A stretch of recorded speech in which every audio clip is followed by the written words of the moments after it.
The International Monetary Fund has once again come under scrutiny in Nigeria. The fund, which describes its role as supporting sustainable growth among its 191 member states through policy advice, technical assistance, and loans to address balance of payments pressures, continues to face skepticism locally. Its July 2025 staff report on Nigeria has sparked criticism in public discourse, with some voices portraying it as a policy tool that could worsen hardship and slow development rather than provide the intended support. David Hundeyin, founder West Africa Weekly, joins me for more on this. Thank you so much for joining me today. Good morning. Right, you've raised concern. Good morning. Thank you. All right, good to have you join me today. You have raised concerns about the IMF's 2025 Article 4 consultation staff report on Nigeria, and I would like you to tell us more about that.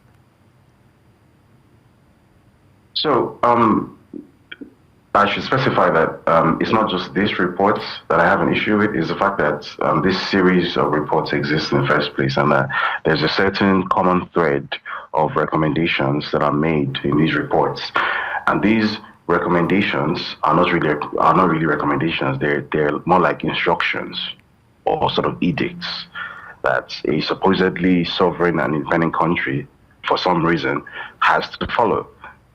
So in this case, the previous report, which was published in July 2024, made certain recommendations which have been implemented as of 2025. So, for example, in this report in 2025, it states very proudly that the development of the cash transfer system was recommended in 2024 and has been rolled out in partnership with the World Bank in 2025. And according to this report, it claims that 5.5 million out of 15 million Nigerian households have been helped, have been reached with this conditional cash transfer. Now, you and I know that, putting aside the dubiousness of that figure, because we really have no way of knowing that 5.5 million households were actually reached.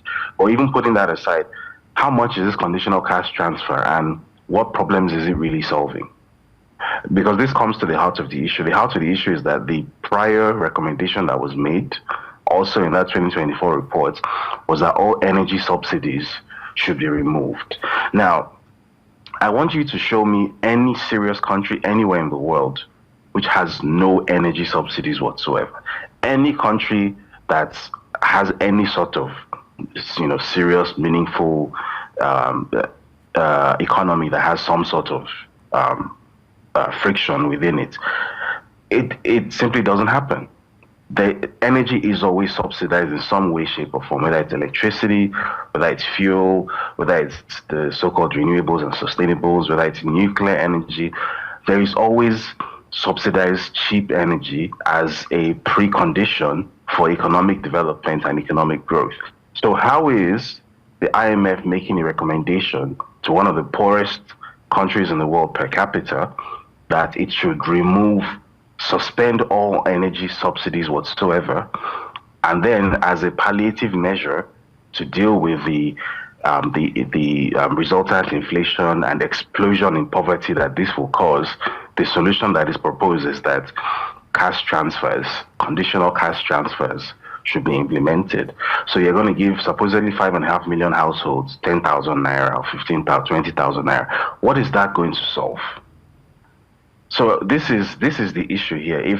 If you are looking at this document and others like it from the IMF and the World Bank, which work in hand in hand with each other, if you are looking at these documents as templates for running an economy, then basically you are going to end up in poverty, because all the recommendations that have been made in the case of Nigeria have almost without variation being implemented by the book, which is why the Tinubu government is getting so much praise from these institutions, because unlike pretty much every other government that has come before him, with the exception of maybe the Babangida government, almost every single recommendation made by the IMF in particular has been implemented.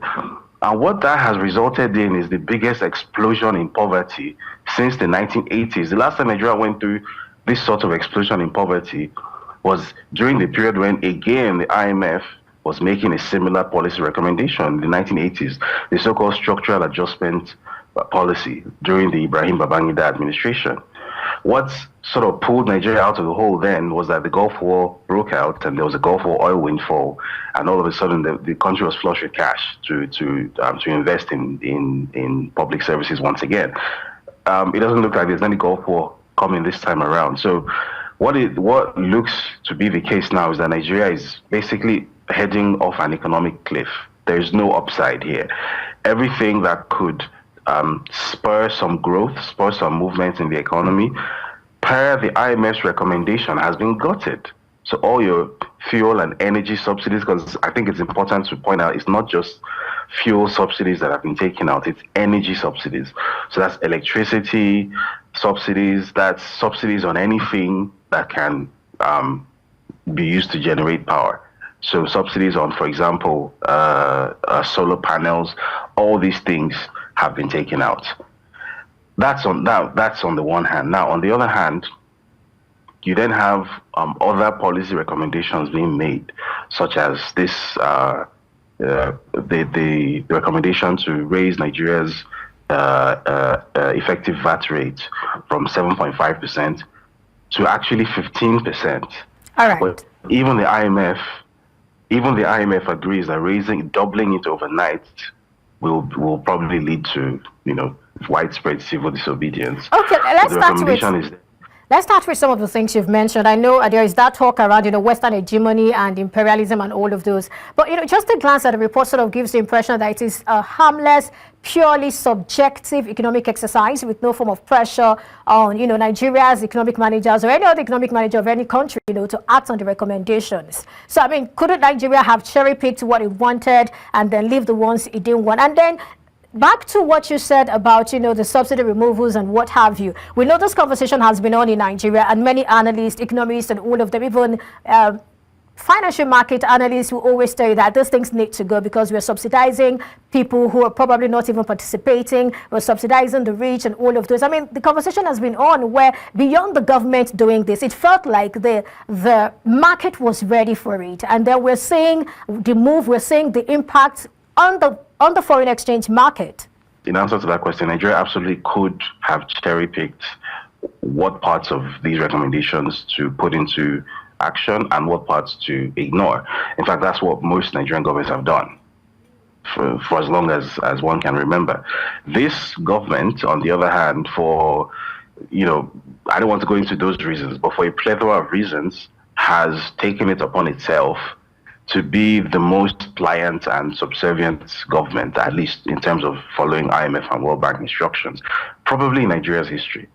It's at least up there with the Ibrahim Babangida administration in terms of its just sheer lack of pushback to anything that the IMF recommends. Because yes, you are correct in saying that in theory, at least, being that Nigeria purports to be a sovereign and independent country, in theory, it can pick and choose what recommendations to implement and what recommendations to ignore. However, where you then have a situation where potentially the leadership in charge is beholden in some way, shape, or form to the US government, which obviously is ultimately it's the largest shareholder in the IMF, holds veto power in the IMF, and it's essentially, for lack of a better phrase, is the power behind the IMF. Then you essentially get a government that is almost acting as an appendage of the IMF, which is the situation that we're in now. And then moving on to that second question, which I think is a very important question. Yes and no. Yes, in the sense that there absolutely was and is market appetite for some of these expensive fuel subsidies to have gone. We know very well that many of these subsidies were not being properly targeted. They were not actually subsidizing the consumption of the weakest in society who actually needed it. They're rather subsidizing billionaires. We know that. And as far back as 2012, I believe, the first meaningful attempt was made to remove these subsidies during the Goodluck Jonathan, or at least partially remove these subsidies during the Goodluck Jonathan administration. However, I should point out that why this is so different and why this is so groundbreaking now is that it's not just fuel subsidies that have been cut. If you read the IMF document, the recommendations that we put forward, it said energy subsidies. So it's not just fuel. It's not just petrol and diesel and kerosene. It's electricity subsidies as well, because I guess a lot of people don't realize that for the longest time, the power that you purchase, be it from your Eco Disco, your Ikeja Electric, your IBEDC and whatnot, was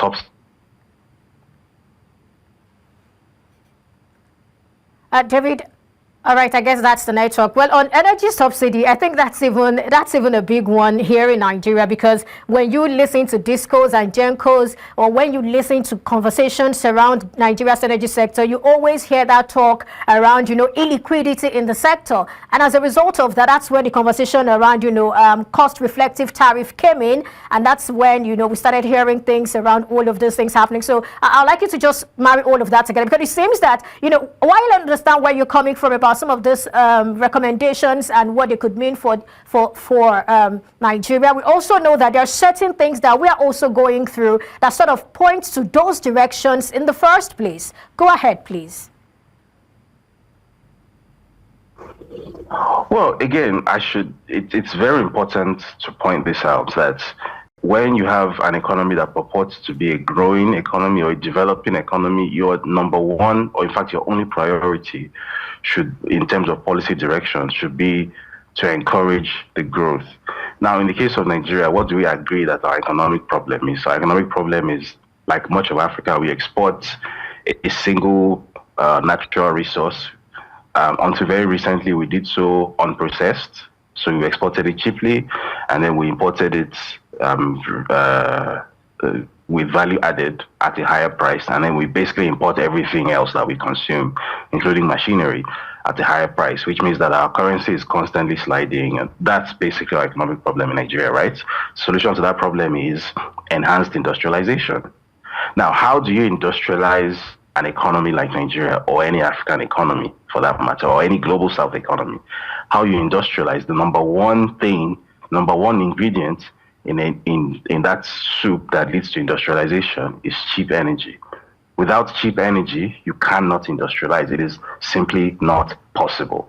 So this is the same reason why anyone who says that a realistic energy solution for a country like Nigeria now is renewables or green energy, that person is not being honest, because it's simply not true.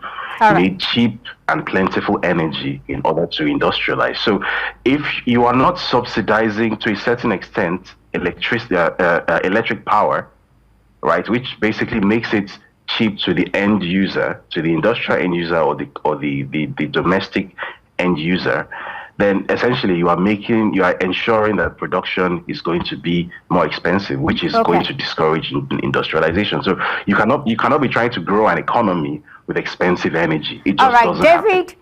David Hundeyin, I'm sorry to cut in. I'm sorry to butt in right now, but I'm afraid we have to go now. Thank you so much for your thoughts, and I hope that we'll get to talk about this and some other stuff, because we've not even started, but we just have to go right now. Thank you so much, David Hundeyin, founder, West Africa Weekly, for your thoughts and time on the show today.